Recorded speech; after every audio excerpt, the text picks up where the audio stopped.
Yeah, I'm all right.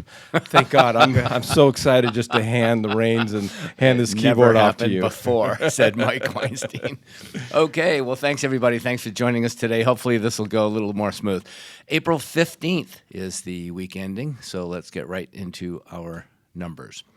82 days closed on market. Our month supply was at 4%. Absorption rate, or 4-month supply, excuse me. Absorption rate at 24.86%. Our average list price at $845,000 this past week. Average sale price this past week at $596,000. And our list price to sale price retention at 97.89.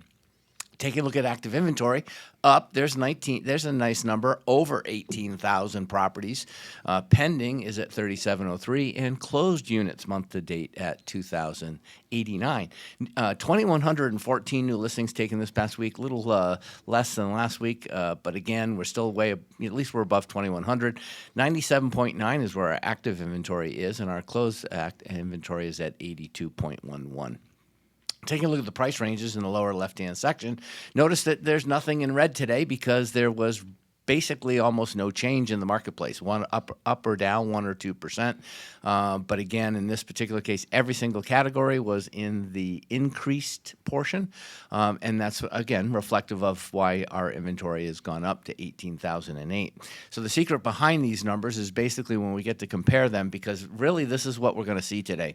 So looking in the very center, you have last year and 2 years ago, same week. So we did 2,114 new listings this past week. 2,200 2 years ago, and 17. So we did better than last year.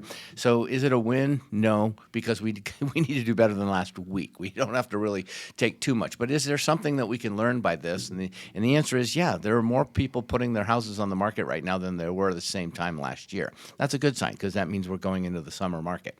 18,008 active listings currently right now. That's a good number. Last year that was supposed to be 13,171. Got an extra digit in there. But again, in comparison, almost 3 times the inventory of 2 years ago. So what's the purpose here? Well, again, we need to be positive. We need to basically be able to explain what's going on in the marketplace right now. And sellers are engaging. Now, yes, there's a lot of, talk around why we think they may be engaging. Is it because now all of a sudden they heard about the lawsuit and they think, oh, they can, sell their house for 3% less? But the reality in this particular situation is it doesn't matter. There's something that is telling consumers to put their house on the market right now. So again, that's a positive sign. 682 of those listings are coming soon. 13,833 single-family detached. New home construction represented 2,651, and our non-distressed properties at 17,928. Again, every category an increase with the exception of coming soon. Why? Well, here's the big issue. We have 1,000 fewer properties in escrow right now than we did over a week ago. And the reasoning that means there's fewer people entering into the marketplace, which then again is why we have greater inventory amidst lower new listings. So 4,397 is where we were last week. We're only at 3,700 people in the marketplace right now. Last year we were at 4,500, so we were in that 4,000 range, and that was feeling pretty comfortable. But unfortunately, right now we slid back down. So we have to think about why are consumers not entering into the marketplace. That might be something right now based on the numbers, what we might want to think about in part of our presentations when we're having those everyday conversations with everybody else.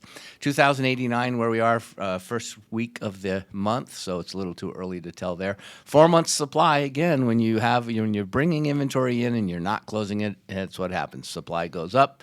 Average sale price this past week went down to $845, second week in a row.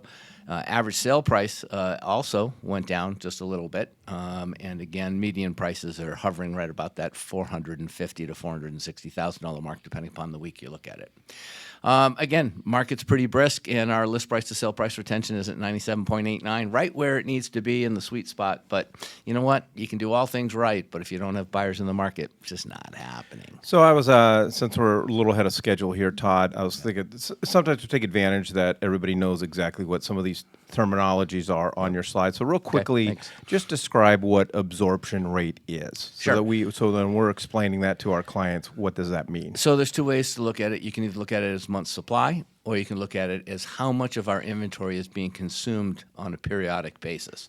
So that's really the difference. Month supply just basically says if the absorption rate maintains the way that it's maintaining right now, 4 months from now with no new inventory, we'd be out. So the absorption tells us how quickly we're consuming that. So when we look way over on the right-hand side and you see 122.88 days in the goldenrod section, that basically means that we were eating well over 1.5 times almost the inventory that we have. That's the rate that we were consuming it at. So that's the number. All right, perfect. Appreciate that. thanks, Mike. Just thought we'd clarify that. All right.